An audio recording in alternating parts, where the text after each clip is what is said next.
Assalamualaikum warahmatullahi taala wabarakatuh. Salam sejahtera saudara sekalian.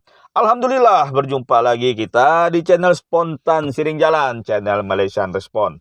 Oke saudara-saudara, bersempena dengan kedatangan bulan Ogos, bulan kemerdekaan, saya rasa agak sesuai jika kita membuat konten-konten yang boleh menyemai semangat patriotik kita serta memupuk semangat perpaduan kita.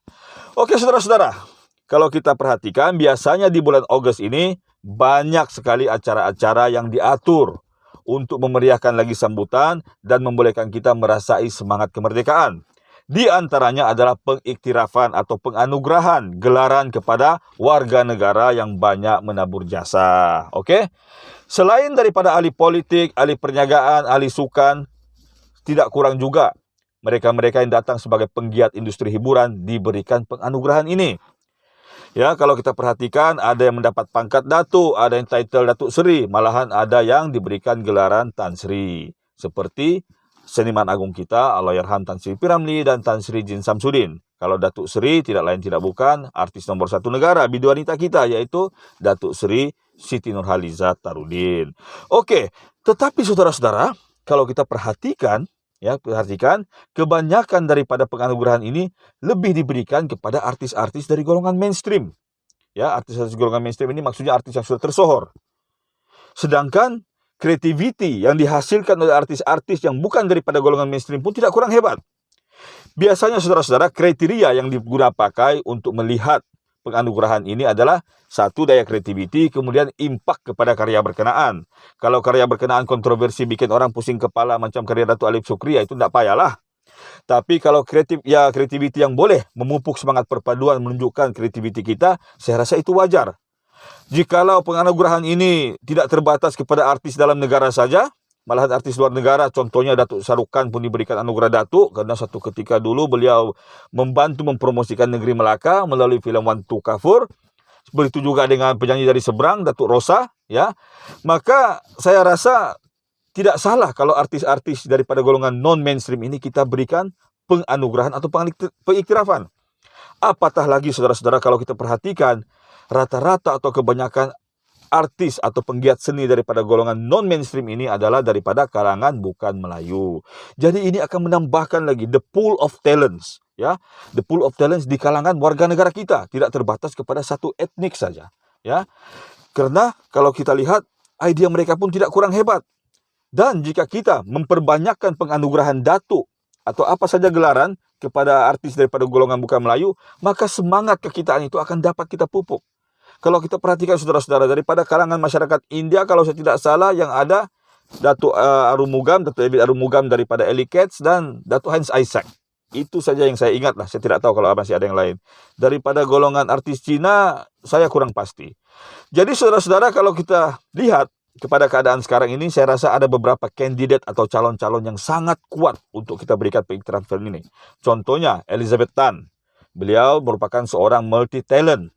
Boleh jadi pragawati, penyampai, artis daripada masyarakat Cina. Kemudian Jacqueline Victor, juara Malaysian Idol kita yang pertama. Ya, namanya pun Malaysian Idol. Jadi haruslah kita beri pengiktirafan dengan suara emas beliau. Kemudian seperti pelawak Douglas Lim, pelawak Satya. Kemudian penyanyi daripada negeri saya sendiri, Jimmy Palikat, yang membawa banyak lagu-lagu elemen kampung. Ini juga penting untuk kita beri pengiktirafan.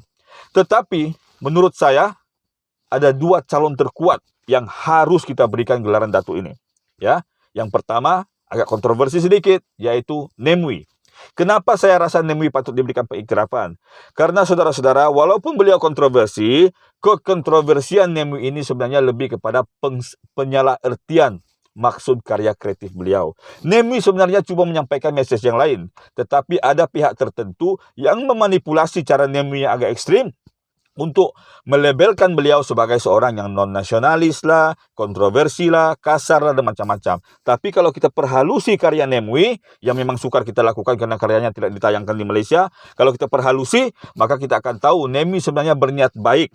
Ya, selain itu saudara-saudara, Nemwi ini juga telah banyak membanggakan, mengharumkan nama negara apabila karya-karya beliau bukan saja dicalonkan, malah ada yang telah menang anugerah perfilman di peringkat antarabangsa. Jadi saya rasa sudah tiba saatnya Nemui kita beri gelaran datuk. Kita suruh dia pulang ke Malaysia, biar dia berkarya dengan lebih kreatif lagi. Insya Allah akan kita dapat manfaatnya, yaitu menyemai perpaduan kita tanpa mengira satu golongan saja yang harus kita beri pengiktirafan. Oke, itu yang pertama.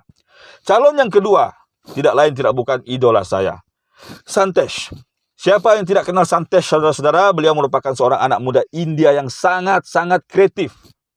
Sewaktu lockdown, saudara-saudara, kita terpuruk dalam rumah, tidak boleh buat apa-apa. Tapi Santosh telah pun memerah otak beliau, membuat beberapa video-video kreatif dalam bentuk dubbing. Contohnya dubbing kepada pelawak tersohor filem Hollywood, yaitu Vadivelu. Vadivelu kita tahu, saudara-saudara, lawak beliau memang top class. Tetapi lawak dalam bahasa Tamil. Walaupun ada subtitle, mungkin kita kurang merasakan nikmat lawak berkenaan. Tetapi dengan daya kreativiti Santosh, maka kita tahu macam mana mesej berkenaan disampaikan dengan lebih berkesan lagi. Lawak-lawak Vadivelu, kemudian lagu-lagu dubbing daripada Kamal Haasan, Vikram, Datuk pula, Shivaji Ganesan, dan MGR, banyak sekali. Jadi sewaktu lockdown kita terhibur. Dan kita merasakan idea Santosh ini tidak terhad kepada golongan masyarakat India saja, tetapi kepada masyarakat kita seluruh, rakyat Malaysia keseluruhannya. Jadi saudara-saudara, saya mohon kepada pihak berkenaan, berilah pengiktirafan ini, kerana kedua-dua orang ini bukan saja layak, tapi saya rasa sudah terlebih layak. Jadi saudara-saudara, kalau banyak di kalangan artis non-mainstream dan artis bukan Melayu yang kita berikan pengiktirafan, saya yakin industri hiburan kita akan bertambah meriah. Saudara-saudara, kalau kita lihat filem yang terlaris sekarang ini, filem Mat Kilau itu, kalaulah golongan Cina dan India datang menonton, saya rasa kutipannya bertambah lagi. Tetapi ianya agak terhad kepada golongan Melayu saja, karena orang melihat filem berkenaan sebuah filem perjuangan pahlawan-pahlawan Melayu. Ya, kalau kita buat filem-filem yang menunjukkan semangat perlawanan nasional, mungkin lebih banyak lagi. Kita dulu pernah menonton filem Ola Bola, macam mana ya filem berkenaan memupuk semangat perpaduan kita. Jadi saudara-saudara, apa saja dan siapa saja yang boleh membawa nilai tambah dalam memupuk perpaduan negara kita dan menyemai semangat kecintaan kita, serta menunjukkan betapa kreatifnya kita harus sokong ya. Kita harus sokong. Oke. Selamat menyambut Hari Kemerdekaan menjelang 31 Agustus nanti. Mudah-mudahan negara kita akan keluar daripada permasalahan yang sedang dihadapi yang disebabkan oleh pergelutan politik. Oke? Kita lebihkan pada hiburanlah sekarang ini dan perpaduan. Assalamualaikum warahmatullahi taala wabarakatuh. Wallahu alam bissawab.